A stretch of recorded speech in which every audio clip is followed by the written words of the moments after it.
alaikum warahmatullahi ta'ala barakatuhu. A yau zan nuna mana wani sirrika guda biyu waɗanda suke cikin Xendar, wanda ya kamata a ce duk wani wanda yake amfani da application na Xendar ya san da waɗannan sirrikan guda biyu, musamman ma waɗanda suke amfani da GB WhatsApp. Sakamakon a gaskiya GB WhatsApp yana da matuƙar hatsari, musamman idan kana amfani da shi ya kamata ka daina. So idan wannan shine zuwanka na farko a wannan channel tamu, ka danna mana alamar subscribe sannan ka taɓa alamar ƙararrawa ta za ka dinga samun shirye-shirye na da zaran na saki. To yanzu me zamu yi? Abu na farko da za ka yi anan shine sai ka zo ka shiga cikin application na Xendar. Yanzu mu nemo application na Xendar. Misali kamar haka, sai ka shiga ka buɗe shi. Bayan ka zo ka buɗe application na Xendar ka ya nuna maka wannan fuskan kamar haka. Dan ya haƙuri kaɗan yawwa. Bayan ya nuna maka wannan fuskan kamar haka, ya riga ya buɗe. Yanzu me zamu yi? Abin da zamu yi anan shine sai ka zo nan wajen waɗannan zaɓukan guda huɗu a ƙasa. Nan inda aka rubuta social ɗin nan sai ka taɓa. Bayan ka taɓa zai kawo maka wannan fuskar. Sai ka zo nan wajen waɗannan application ɗin na sama. Ka zo wajen WhatsApp sai ka taɓa. Bayan ka taɓa zai kawo maka wannan fuskan kamar haka. Bayan ya kawo maka sai ka zo nan inda aka rubuta connect. Sai ka taɓa. Sai ka shiga inda aka rubuta connect kamar haka. Bayan ka shiga zai kawo maka fuskan WhatsApp kamar haka. Yanzu misali musamman wanda suke amfani da GB WhatsApp suna saving na status na mutane. Sakamakon normal WhatsApp baya da, sai ka nemo application wanda za ka sauke wato ainihin status na mutum. Yanzu misali kamar muna so mu sauke status to ya zamu. Yanzu kamar wannan status ɗin kana so ka sauke shi zauna akan wayanka sai ka taɓa kamar haka. Kun kalla mun buɗe shi. Yanzu misali ina buɗe status. Kun gani? Yanzu wannan status ɗin na riga na buɗe su. Yanzu kun kalle su na riga na buɗe su kamar haka, wannan status ɗin kamar haka. Already na riga na buɗe su. To yanzu ya zamu yi saving nasu. Misali sai ka dawo baya kamar haka.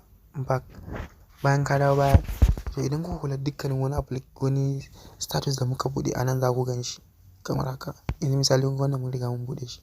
To yanzu ya zamu idan muna so mu yi saving nashi. Sai ka duba a ƙasa nan.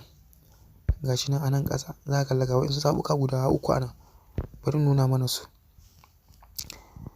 Misali ga su nan inda aka rubuta delete, share, download ɗin nan.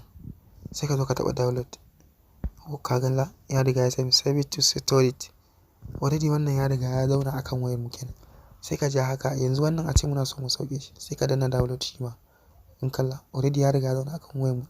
To dukkan wani application wato ainihin status da kake so ka sauke, ta haka za ka bi ka sauke shi cikin sauƙi ba tare da wato ainihin ka yi amfani da GB WhatsApp ba. Yanzu misali ba ma wai sai mun shiga cikin hoto kamar haka ba. Yanzu misali kamar a nan gashi nan inda ya nuna alamar download ɗin nan sai ka taɓa kamar haka. Kun gani? Already ya riga ya sauka. Da zarar ka yi haka ka riga ka sauke status ɗin mutum a kan wayarka, ya riga da ya zauna. To ta haka ne ake yi a sauke status na mutum ta yadda ba sai ka yi amfani da GB WhatsApp ba. Wannan shine sirri na farko da nake so nuna mana. Sai kuma sirri na biyu. Yanzu sai mu dawo baya kamar haka.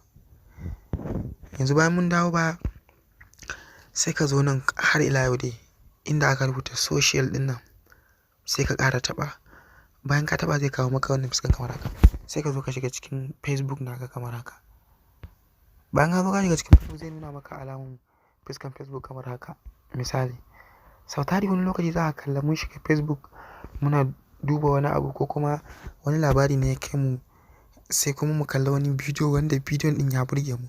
To amma sakamakon bamu da lokacin yadda za mu iya mu tsaya mu kalla wato ainihin wannan bidiyo ɗin, sai ka kalla wani lokaci mu wuce sai daga baya mu zo mu ta neman wannan bidiyo ɗin. Ba mu san ya za mu yi download nashi ba.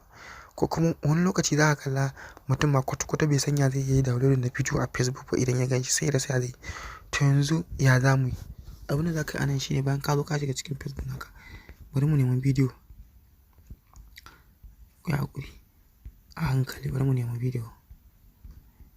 Misali bidiyon ɗin ma yayi wahala. Yau yanzu misali kamar wannan bidiyon idan kana so ka sauke shi akan wayarka, to ya za ka yi? Sai ka zo wajen waɗannan madannan guda uku. Ga su nan bari nuna mana su. Ga su nan waɗannan madannan guda uku. Ga su nan. Bayan ka zo wajen waɗannan madannan guda uku sai ka taɓa. Bayan ka taɓa zai kawo maka wannan fuskar sai ka zo na inda aka rubuta alamar kofi a ƙasa sai ka taɓa. To ka kalla bayan ka taɓa ka riga ka yi kofi na link ɗin sai mu dawo baya back kenan. Ka kalla in muka dawo baya zai kawo mu wajen wannan. Idan muka kula anan gashi inda yana paste link gashi anan bari nuna mana shi. Ana gashi nan. Yawwa ya nuna kai paste na link ɗin da ka kwafo kenan. Sai ka zo ka yi wato ainihin ka yi paste na link ɗin sai ka sa hannunka a wajen sai ka danna. Bayan ka danna zai ma paste ɗin wato ainihin link ɗin da ka kwafo ko kuma ka zo nan ka taɓa paste download misali sai ka taɓa. Bayan ka taɓa ka kalla already gashi ne yana analyzing na link ɗin yana analyzing. Kun gani? To kun kalla ga bidiyon ɗin da muka wato ainihin gani.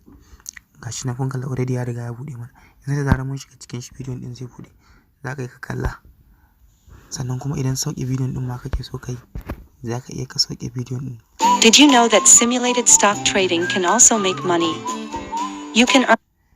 Yanzu misali kun kalla already ga bidiyon da muka ɗauko link na shi. Idan kana so ka sauke shi sai ka zo za ka yi ka sauke shi. Misali za ka yi ka danna ma idan mutum yana so ka mai share na bidiyon ɗin za ka iya kai ga alamar share nan sai ka taɓa.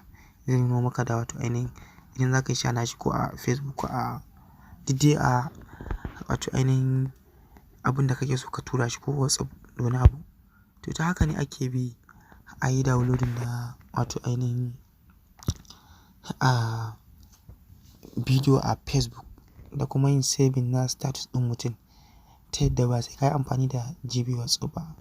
Da fatar kun ji daɗin abin da na koyar da mu inda na yi kuskure kuma ku gafarce mu. Idan wannan shine zuwanka na farko a wannan channel tamu kai ƙoƙari ka danna mana alamar subscribe sannan ka taɓa alamar ƙararrawa ta yadda za ka dinga samun shirye-shirye na da zarar na saki.